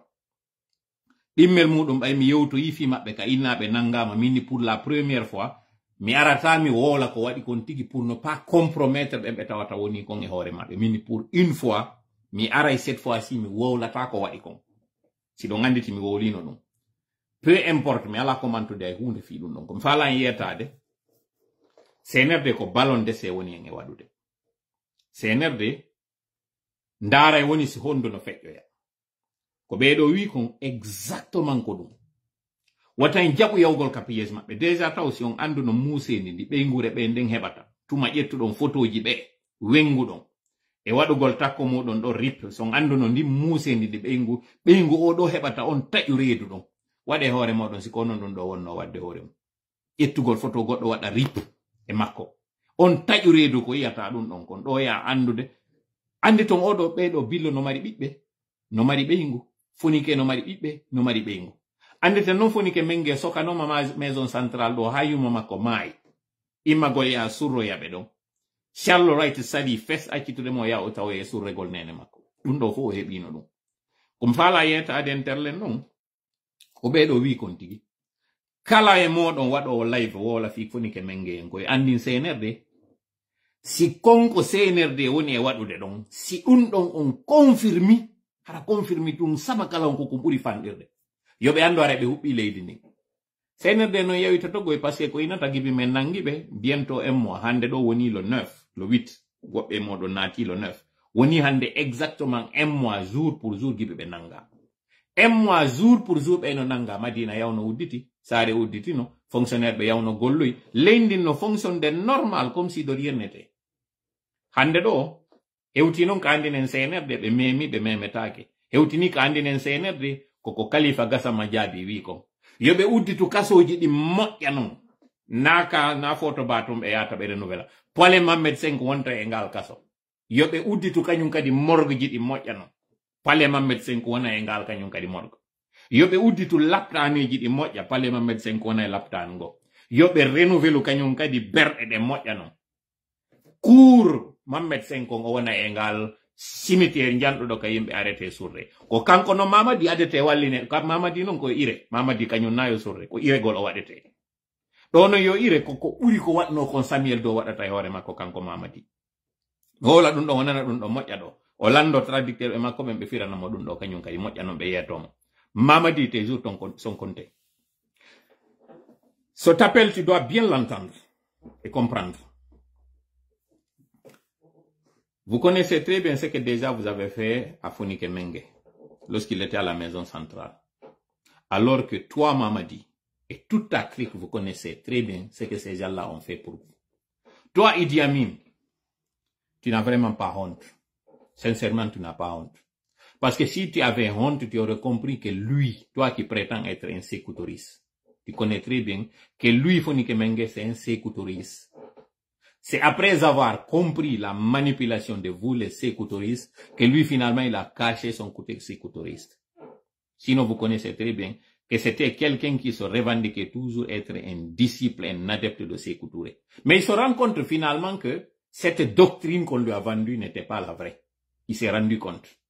Toi, Idi Amin, tu sais très bien que ce sont tes éléments parce que ce sont les forces de défense et sécurité, plus particulièrement les éléments des forces spéciales qui relèvent de ton ministère qui l'ont kidnappé. Tu le sais très bien. Ce sont les gendarmes comme toi qui l'ont kidnappé. Tu le sais très bien. Mais puisque tu n'as pas de cœur, comme tu dis, tu es connu pour avoir ton côté vilain de faire disparaître des gens et de les éliminer comme ça, voilà pourquoi tu tentes ce coup. Sachez très bien que vous êtes en train de jouer sur votre vie en ce moment. Ces jeunes-là, ils sont plus patriotes que vous. Ils sont plus légitimes que vous. Ils sont plus droits. Ils aiment la Guinée mieux que vous. Biloba et Fonike Menge. Et tous les autres. Et comme vous l'a dit Khalifa Gassama, vous ne pouvez pas du tout arrêter l'élan qui va commencer les jours à venir. Vous ne pourrez pas. Vous pouvez faire sortir tous les blindés sur toute l'étendue du territoire national. Vous pouvez le faire. Mais ce qui s'est passé au Bangladesh, c'est mieux que ça qui se fera en Guinée. Pourquoi? Parce que d'abord, avant que le Bangladesh fasse ce qu'il a fait là, qui d'ailleurs n'est pas une première, la Guinée l'avait fait dans les années 60 et de surcroît avec des femmes. C'était la révolte des femmes. Vous connaissez très bien puisque vous connaissez l'histoire. C'était des femmes guinéennes qui s'étaient levées contre un tyran, contre un dictateur, un tortionnaire qui est Sékou Touré. Ce criminel, ce buveur de sang, vous connaissez très bien. C'est lui que vous voulez réhabiliter. Mais ce sont des femmes qui s'étaient levées, qui lui ont montré qu'ils n'avaient pas de kilos. Ils l'ont déculotté. Vous connaissez ça très bien. Et vous n'aimez pas que cette partie-là soit dite. Cette débâcle que vous aviez eu à l'époque-là, face à des femmes, cette fois-ci encore, c'est la même chose. Vous avez vu déjà la mobilisation des femmes. Des femmes que lui, Alpha Condé, que vous avez débarqué, il avait donné à ces femmes-là ces places de manière gratuite. Vous venez, vous prétendez que vous êtes venu pour régler le problème des Guinéens. Vous n'avez fait qu'empirer ce problème. Le week-end prochain, je vais vous parler du dossier scandaleux de l'électricité. Ce que ces gens-là ont fait. Comment ils tentent d'amadouer le Sénégal pour que le Sénégal les accompagne. Ils viennent sur ce terrain d'argent. Combien de fois ils ont rejeté, ils ont renvoyé le bateau turc qui nous coûtait moins cher. Là, ils font venir un autre bateau qui nous coûte le double de ce que le bateau turc nous coûtait. Tout ça là, pourquoi? Pour acheter le silence et la complicité du Sénégal. Mais c'est mal connaître les Sénégalais. Sincèrement, c'est mal les connaître. Parce que d'ailleurs, ce que vous êtes en train de donner là comme bonbon au Sénégal, Diomaye Faye, pour qu'il tombe dans votre piège, le Sénégal ne dépend pas de ça. Le gouvernement là, ils ont eu déjà du gaz, ils ont du pétrole, ils ont plusieurs ressources. Ils vont pas compter sur ça. Et votre allié qui est la France, et d'ailleurs qui va avoir ce sérieux problème dans les jours à venir, parce que vous n'avez pas voulu nous comprendre. Et pour votre information, nous avons fait une lettre ouverte à la France, plus particulièrement au président Macron. Cette lettre ouverte a été reçue par le département concerné. Vous allez voir dans les jours à venir l'accusé de réception et le contenu de cette lettre-là, où nous nous sommes adressés à la France pour une avant-dernière fois, pour qu'ils cessent leur coopération militaire avec cette gente. Pour le moment, nous sommes en train d'employer la méthode douce et il y a des vidéos qui vont laisser ici pour la postérité et comme témoin des interpellations que nous avons faites. C'est la même chose qui s'était faite au Burkina, c'est la même chose qui s'était faite au Mali, la même chose aussi s'était faite au Niger. Vous n'avez pas voulu entendre, vous n'avez rien voulu comprendre. La même chose aussi s'était faite au Sénégal jusqu'à ce que finalement vos investissements au champ, toutes les chaînes de magasins qui ont subi le vandalisme qu'il y a eu au Sénégal, c'est parce que vous avez été sourds à l'appel de la population, à l'appel de la jeunesse qui vous interpellait. Finalement, vous vous êtes rendu compte à la dernière minute, vous êtes revenu à la raison pour comprendre et accepter l'aspiration des Sénégalais. Le Sénégal aussi est en train de vous interpeller de la même façon. Sachez que le Sénégal et la Guinée a été première en matière de lutte avant le Sénégal. Mais si aujourd'hui le Sénégal nous dépasse, c'est parce que le Sénégal a su tirer son épingle du jeu et bien mûrir son élite politique. Voilà pourquoi nous sommes là. Et si la Guinée est à la traîne, c'est parce que justement nous avons eu un dictateur, un tyran, un criminel, un sanguinaire comme Sékou Touré, qui plutôt que de préserver le peu d'élite qu'il y avait à ce moment et d'intellectuels, lui il a préféré faire comme le Congo, il a assassiné tous ceux qui étaient là-bas comme intellectuels. Et vous êtes complices de tout cela. Vous connaissez très bien que ce qui s'est passé au Congo, Mobutu n'aurait pas pu faire ce qu'il avait fait si la Belgique et la France n'étaient pas derrière lui. Et Sékou Touré, malgré l'opposition qu'il vous vouait, qu'il vous affichait, vous étiez de mèche avec lui. Pourquoi? Parce que vous ne vouliez pas que la Guinée tombe dans l'escarcelle des pays de l'Union soviétique à l'époque. Les pays que vous appelez l'axe du mal. Comme toujours, comme par hasard. La même bataille qui a été toujours les deux fronts, l'Est et l'Ouest, c'est toujours le même front qui continue. Mais sachez que cette fois-ci, c'est terminé. Vous devez comprendre et entendre raison. Vous qui êtes en train de soutenir ces criminels-là. Vous n'irez nulle part et vous êtes en train de risquer gros. Sincèrement, vous êtes en train de risquer gros. Parce que la détermination du monde, parce qu'il ne faut pas parler tout simplement du Kenya, il ne faudrait pas parler tout simplement des pays du Sahel, il ne faudrait pas parler tout simplement de ce qui s'est passé au Bangladesh. Ça, c'est la tendance mondiale. Désormais, avec ces réseaux sociaux, vous avez vu ce que les pays du Maghreb ont subi, le printemps arabe. Kadhafi, malgré son résultat, malgré sa longévité au niveau du pouvoir, malgré tout ce qu'il avait, le soutien qu'il avait sur le plan militaire, sur le plan financier, il est parti quand même. Hosni Moubarak, pareil. Et Ben Ali, pareil. Tous ceux qui étaient dictateurs dans ces pays du Maghreb n'ont pas du tout résisté. Ils ont dû aller. Sachez que la détermination du peuple de Guinée, celui du 28 septembre, c'est lui qui a dit pour la première fois non à De Gaulle. Si on a dit non à un De Gaulle à l'époque, qui était plus puissant, qui était plus charismatique, qui était plus politique, si le peuple de Guinée, la population, les citoyens guinéens, le peuple, pour faire simple, avait dit non à la France à l'époque, déclenchant de facto et par ce geste-là, la décolonisation des pays de l'Afrique, ce n'est pas au XXIe siècle là que vous allez nous faire fléchir. Nous n'allons pas fléchir.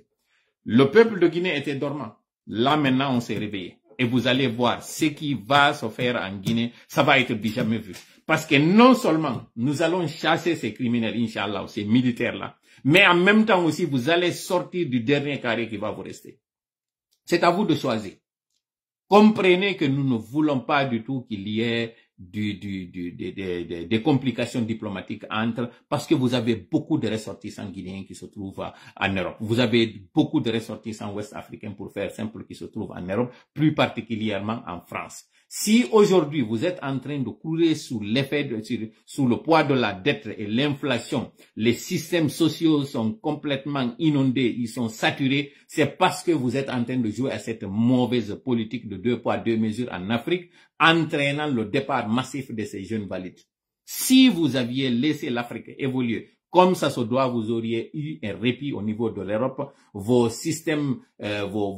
sociaux, comme j'ai dit, les camps aujourd'hui qui reçoivent ces migrants clandestins auraient été décongestionnés de manière miraculeuse. Cette montée en puissance de la droite aurait cessé, parce que cette droite est en train d'utiliser justement ces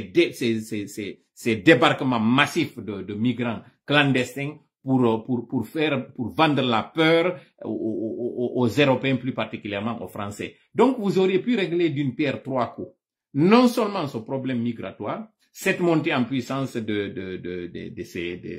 l'extrême droite, mais en même temps aussi, vous auriez rendu le climat mondial plus paisible, parce que ça allait être l'Afrique aux Africains en premier, l'Europe aux Européens en premier, et vice versa. Et donc, ce qui veut dire que chacun va recevoir l'autre. Vous allez venir en Afrique en tant qu'investisseur, en tant que touriste. Les Européens allaient venir en Europe en tant qu'investisseur, en tant que touriste. Et chacun allait être chez lui. Chacun allait être tranquillement chez lui, mais là, vous avez créé un sentiment de peur, un sentiment d'instabilité, un sentiment d'insécurité. D'ailleurs, ce n'est pas un sentiment, c'est une situation d'insécurité dans ces pays africains. Et les gens n'ont pas le choix que de fuir. C'est soit c'est des réfugiés climatiques que vous avez, pas sur le fait de ce pillage des ressources, sur ce pillage de tout ce qui est, cette destruction de la biodiversité qui est en train de se faire par votre complicité, par vos mauvaises actions. Cela est en train de le faire.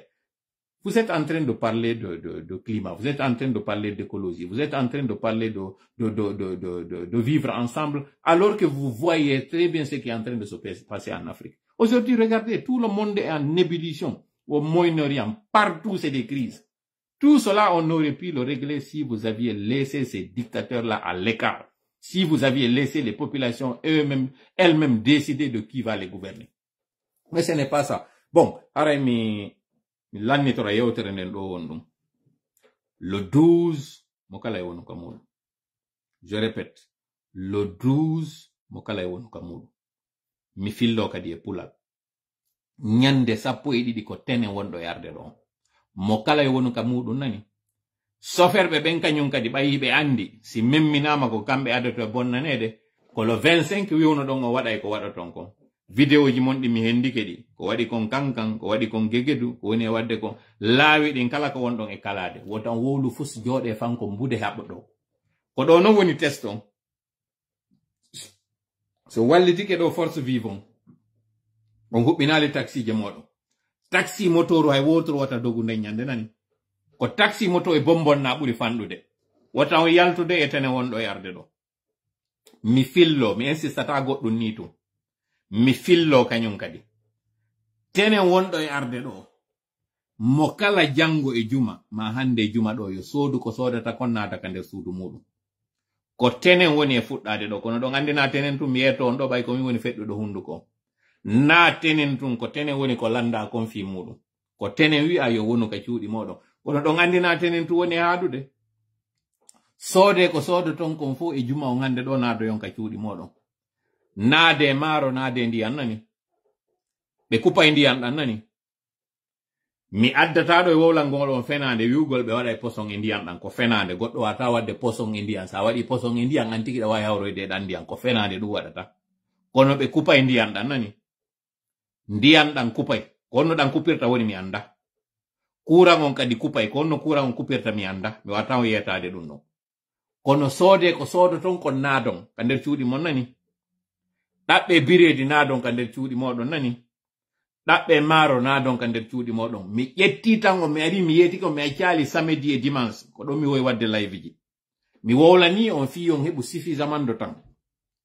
onon soferɓe ɓen kala marɗo déplacement immiɓe immi yehi nokku goni gere on fof hewtoyon ka mon nani gere otoje moɗon ɗen hewtitoyon darnoyon ƴika tande moɗon ñandetene nani ƴette otoje onon jogiiɓe ɗe magnum je ɗe tawata ɗon andi fe on ɗoni parabrise ko jeloni e kutude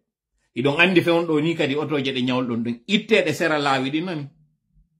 CNRD décidi fi yaggingol jama on ko ɓe ƴettidi e belendeje maɓɓe ɗo ni ɓe moto ɓe ara kala otowal daringal sera laawol on ɓe lanca e parabrise maggal kamɓe CNRD ɓe adda e lubarɓe maɓɓe ɓe lanca kala ko wiyete e wonde ɗen ka parque otoje e hoore axe on fop gibi hamdallahi ha hewtoye T6 kala otowal garungal e parque CNRD jonni consigne iɗen andi ko e alkamsa ɓe wowi wadde réunion ji maɓɓe ko ɓenta ko wo ko conseil des ministres ka hande ka ɗo ko minen e wolande ɗo konko fraîchement ko yalti ka réunion ji maɓɓe ɗi ɓe waɗi hakkundeji maɓɓe ka quartier général ɓe fondi ɓe yaggina jama on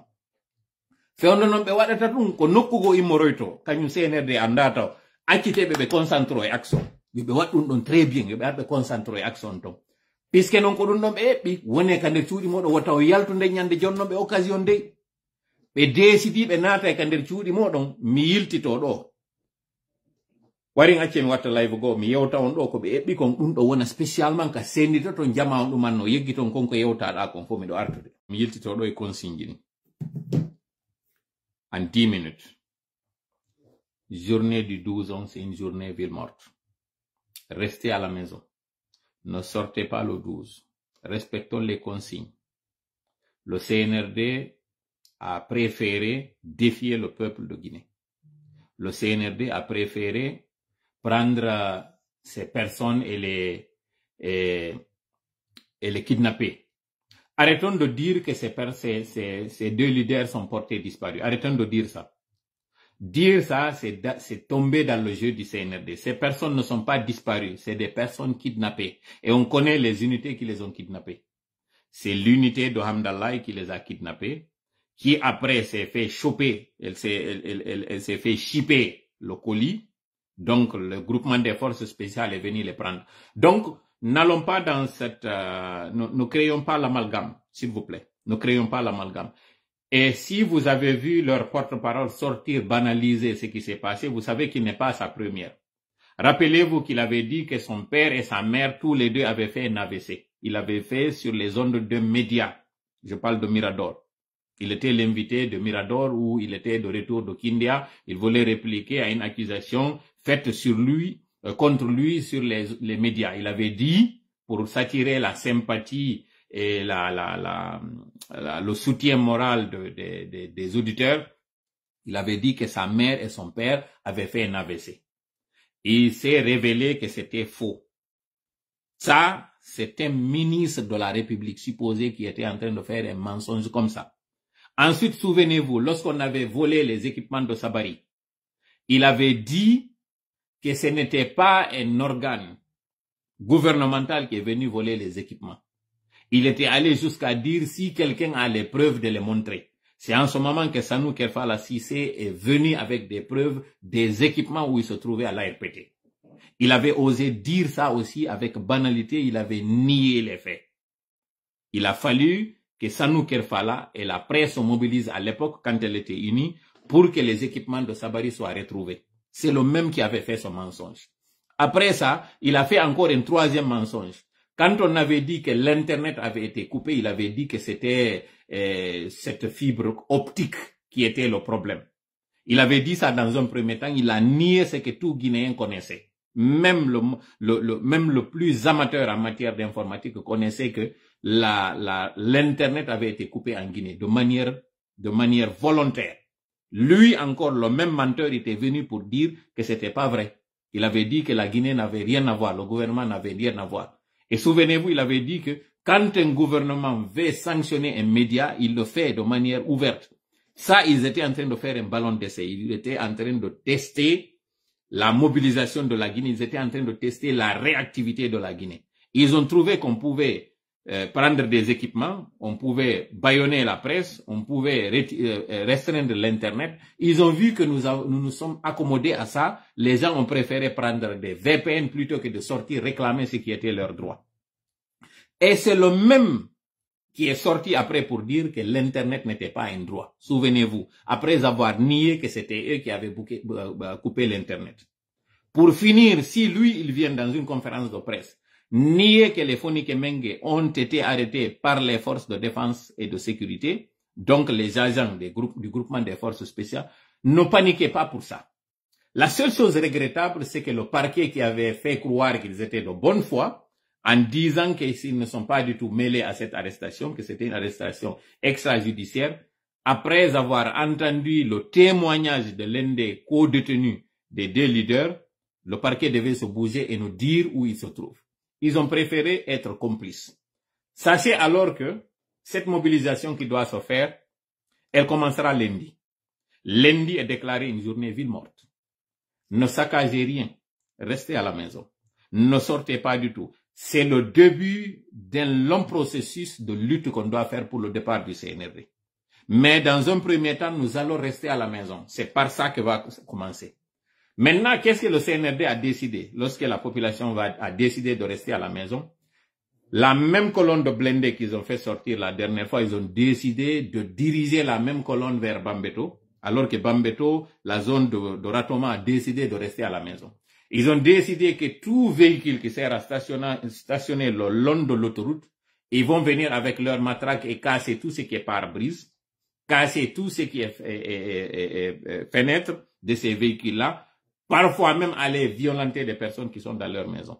Nous ne vous demandons pas de sortir et de vider les quartiers. Restez chez vous. Achetez de la nourriture. Faites en sorte que vous ayez des réserves de nourriture.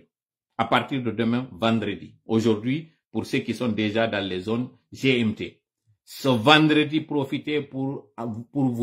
vous procurer du nécessaire vital. De l'eau, du riz. Mettez ça à votre disposition. Rentrez avec ça à la maison pour ne pas que, lorsque vous sortirez, ça s'adresse en premier à ceux qui sont sur l'axe. Allez vous approvisionner en nourriture. Allez prendre ce qu'il vous faut en matière de denrées de première nécessité. Rentrez avec à la maison. Calfeutrez-vous, barricadez-vous, ne sortez pas ce jour-là. Parce que le CNRD a décidé de venir faire des rafles dans les quartiers. Ils vont ramasser des gens innocents, les envoyer dans des commissariats pour demander des rançons parce qu'ils sont en cours d'argent.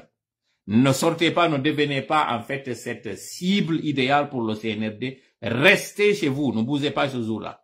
Ils ont décidé de venir terroriser les gens de l'axe. Ils ont décidé ce jour-là de sortir et de saccager et de casser, de briser tout ce qui est vitre ce jour-là. Passez l'information. Ils ont tenu une réunion aujourd'hui.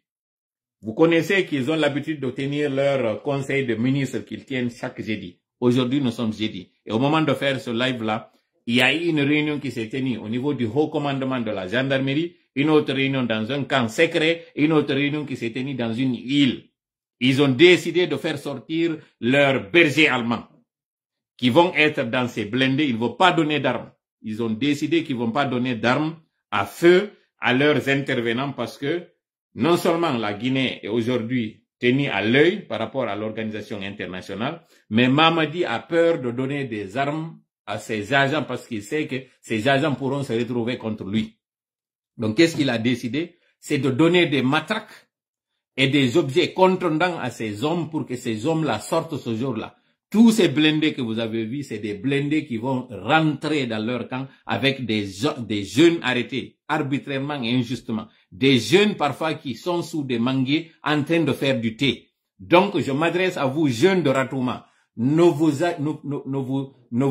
regroupez pas ce jour-là. À partir du dimanche soir, allez vous terrer dans les maisons, que les mamans préparent de la nourriture pour vous donner. Ne sortez pas ce jour-là. Les mamans, allez acheter les condiments qu'il faut rentrer. À partir de demain, vendredi, vous avez 2 jours. Vendredi et samedi, allez acheter tout ce qu'il vous faut. Rentrez avec à la maison. Ne sortez pas. Idéalement, les jeunes, sortez du quartier. Si vous pouvez aller dans d'autres quartiers, allez vers les quartiers qui sont plus paisibles. Et ces quartiers-là, quand on dit les quartiers plus paisibles, c'est un leurre, parce que tout Conakry sera en ébullition si toutefois le CNRD tente de venir terroriser ceux qui sont au niveau de l'axe. C'est l'information qu'il fallait vous donner pour que vous sachiez les dispositions et la stratégie du CNRD. Et le CNRD, ceux qui sont en train de parler de Foni Kemenge et de Biloba,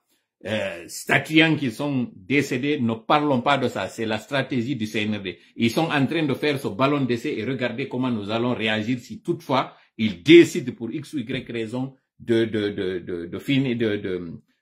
d'écourter les jours de ces deux combattants. Jusqu'aux dernières informations, ils étaient bel et bien en vie, jusqu'aux dernières informations. Maintenant, le CNRD est en train de vendre cette peur-là pour voir si nous allons réagir de manière passive à l'éventualité qu'ils passent à cela. Ils vont passer cette information à nos détenus pour leur dire, vous avez vu, on a même annoncé que vous êtes morts, personne n'est sorti, ça veut dire que vous êtes lâchés par votre base. Vous êtes lâchés par cette population. Donc, le jour où ces gens-là sortiront, ils feront en sorte qu'ils disent qu'il y a rupture entre vous et cette population pour laquelle vous êtes en train de vous battre. C'est la même stratégie de Sékou Touré. C'est ce qu'il faisait. Il emprisonnait le chef de famille. Il allait dire aux membres de la famille que votre papa vous a trahi, il m'a trahi. Ensuite, il va créer la rupture, il coupe le pont entre les deux. Il vient dire aux détenus, on t'a emprisonné, ta famille t'a abandonné. Personne ne veut de toi maintenant. C'est comme ça qu'il tue le moral des combattants qui étaient en prison. C'est la même chose que le CNRD est en train de faire. Donc, exigeons à ce que ces gens-là soient retrouvés. Et mettons une menace, et brandissons une menace. C'est quoi cette menace-là? Si toutefois le CNRD se hasarde à passer à l'acte, si ne serait-ce qu'une certaine brindille qui touchait, ne serait-ce qu'à une petite chevelure de ces combattants-là, ce qu'ils craignent ou ce qu'ils sont en train de tenter, ils verront que leur mandat, d'ailleurs, c'est même pas un mandat, la durée de transition va être écourtée. Et c'est sur ça que nous allons travailler. Mi artado joni pulal. CNRD décidi ɓe waɗi réunion e Kang, ɓe waɗi réunion e Sourire, ɓe waɗi réunion ka haut commandement de la gendarmerie. Mamadi no wuli ƴettugol alaji ɗi jonna yaltoyoɓen e tenen. O décidi non ko gibi e ala kikiɗe ɓe fuɗɗoto imade ɓe yaha ɓe militarise zone ji ɗin sengo bambete to. O yi déjà blendeji wonɗe e circuitde ɗe. Mo huli jonnugol ɓe alaji ɗin. Ko fondi non ko yo jonnuɓe bedi, o jonna ɓe laɗɗe, o jonna ɓe kañum kadi koye poore woye maɓɓe koye ɓe tappirta ɗum. Kala otowal ngal darnuɗon, onon wonɓe ɓen ka parque ji, onon darnuɓe otoje ɗen sera on. Itte otoje mon ɗen ton fep, na ɓoyonɗe nokkugo ka tawata, hiɗon tañƴiniɓe memoytade ɗon. Itteɗe sera lawol ngol fu. Ko ɓe fondi ko yaltugol fu sa ɗum ɗon wi'a ko sukaɓen bonni ɗum ɗon fi waddidirgol on e sukaɓen ka axe. Ko kamɓe CNRD eɓɓi waɗugol ɗum. Sukaɓen nden ñande woto on ar jooɗa ɗon hay ley mangoje ɗe wi'on hiɗon wulnude ataya. Ɓe desidi ɓe ara ɓe nangon blendeje ɗe nde ɗe ara. Ko soferjo goto e ajanjo goto ɓe jogi wonowo ka dow mo yiya ton no yaltiti on. Mi anda noon so naati nder majji so yi no yaajiri nder ton. Ɓe fondi ɗen yaltoyɗe ɗon fo siko 10 yalti siko 50 yalti ngal kaya koye hendo minimum yimɓe jowo ɓe watta nder ton ɓimo ɓe naɓa ɓe ka commissariat ji. Hettoyagol goto kala ko 5 millions ɓe landoyto. Donc onon sukaɓen son yaltata quartier ji ɗi ratoma immoɗo yawyon nokkugo wone ka nder cuuɗi moɗon sokitoy ɗon to yaltoy nden ñande dey wota goto yaltu nden ñande wota o nangu sonjugol hay goto wone ka nder cuuɗi moɗon neniraɓen e bandiraɓe yaye sodon ko sodoton ko e juma ɗo e asewe defon ko defeton ko ala kikiɗe ha e tenen on ko goɗɗo woni no fokkiti ɗo ni tanke en gayni dale senerde ɗo goɗɗo immatako ala yalta en wi'i tenen on wone ka cuuɗi moɗon nani njulaɓe on nani oɗo ko fewti on yewti on ko ɓurɓe sutende men ɗo fi o mouvement ɗo ko njulaɓe ɓe waɗi moƴƴanon koko inete concert kaserawlon ɗo mi weltaniki ɓe moƴƴano joni noon njula on ko catégorie tati woodi ko ɓe tawɓe ɓen ko ɓe détaillamɓe wonɓe wallitade en ka nder quartier ji tawoɓe ɓeɗo ko fiwata e mankirpiji ɓe woni e waɗirde ɗum e ɓe wonɓe dow maɓɓe semi grossiste ɓe ɓen tawɓe ɓen ko ɓe jogiiɓe ɗi magasin ji ɗi madina magasin ji de distribution ji ɗi e ɓe opérateur économique importoɓe adda ɓen tawɓe ɓen ɓen ɗon ko batoje woni arde ɓimmoɓɓen sakkitoroɓen ɓe jaɓali walle tagol en fes e litton kono na kamɓe yahante en gerda e sofer on en gerda e kañum e kadi ɓe wonɓe liga donc haray ko ɗo wonmi haaɗinde yewtere nden ɗo mi andintina kala wonɗo e wadde live ɗo taw ndaruɗi mbuuɗi mon ɗi wonɗon heɓude koye liveol ɗo nangon e ƴettugol wurna ɓerɗe ɓe wonɗon e yiide ɗo nangon ɓe wiwgol goɗɗum waɗi billo goɗɗum waɗi foni ke menge wo taw yaw e on terrain ɗon kala wawlowo e moɗon fi maɓɓe koye wiwu si CNRD feeti ha waɗi ɗum ɗon si ɓe feeti ha ɓe hangama ɓe waɗi ɗum ɗon yoɓe andu ɓe memmini ɗi ñaaki tawoji ɗiɗanoy ko woka ɓaawo maɓɓe haɗum toni kala woni balla meɗe hawrindina e sawaba jonniri rendez-vous e SOS Allah jaɓi sakite moƴƴande yewtere kum vidéo ngal ɗo ko juutali ko 15 minutes ko waɗi ɗo ni tout au plus sendite kun ɗo moƴƴa e plateforme ji ɗin andi no jama na kulol mi ari yeeyugol on ko information mo mi hendi on mi woni arde hewtino e on ɗo alhamdulillah noon jusqu'ici kala ko mi woni on e yetade ko mi wowlanaali on ko tawata fogi mi wowlaali hay sino fogude nder ton ko seeɗa woni e fogirde komi yewtiri noon ɗum ɗo koye CNRD andu kadi wondema min humpitike ko ɓe waɗi gongol kon hawnaki no kasaka sabu ko tawata ɓe andi ɗum ɗo ɓe contanto ko ɓe wi kon ɓe hooli hoɗɗi jama o waɗoyta ko wiya kon ɓe hooli hoɗɗi jama o no weela yimɓe yalto e no gasa e ɓe ƴetta e mbuuɗi ɓe jonnoya ɗon ɓe mabbanawo yo wimmo e dogiro e terlen axe ɗum honno autoroute wangal yo woɓɓe dogiro e terlen corniche on to pendant que ɓe terrorise de ɓe wonɓe e hoore axe wangal route le prince wangal ɓe jonno e no gasa yimɓe bus yo dogiro e ley ton wotan o yalto e ka cuuɗi moɗon de mi jeeji on miɗo jeeji on encore mi répéta wota inne axe wangal ɗum annaki yo min yalto 5 heures du matin yo min ƴetto e ɗuma wangal to min nangol fonctionnaire ɓe wone ka cuuɗi mon nani wone ka cuuɗi moɗon nani jaɓe ko wiya kon ɓe yaltinoyta on golle circulaire noon yalta e hande ɗo e juma mo ɓe innoyta kala mo aroyali ka poste moɗo lendi ɓe innay ko radio eteɗo ko ɓe radiyata ko goto ɗiɗo tato si wiyoyama ko jama on fop aroyali ndeññande ton ɓe wata radio de goto woni privé woni public wone ka cuuɗi moɗon nani fonctionnaire wone ka cuuɗi moɗon nani je répète encore une fois vous qui êtes fonctionnaire de l'État le CNRD va sortir un communiqué dans lequel ils diront que ceux qui ne viendront pas rendus seront considérés comme des gens qui ont abandonné leur poste et donc par conséquent seront radiés de la fonction publique ou ils seront tout simplement licenciés. Ils feront sortir ce communiqué. Tout ça là pour ne pas que les fonctionnaires boudent la journée du lundi parce qu'ils ne veulent pas que la journée soit un succès. Refuser d'aller lundi, c'est pour votre bien et c'est pour votre sécurité. À bon entendeur, salut.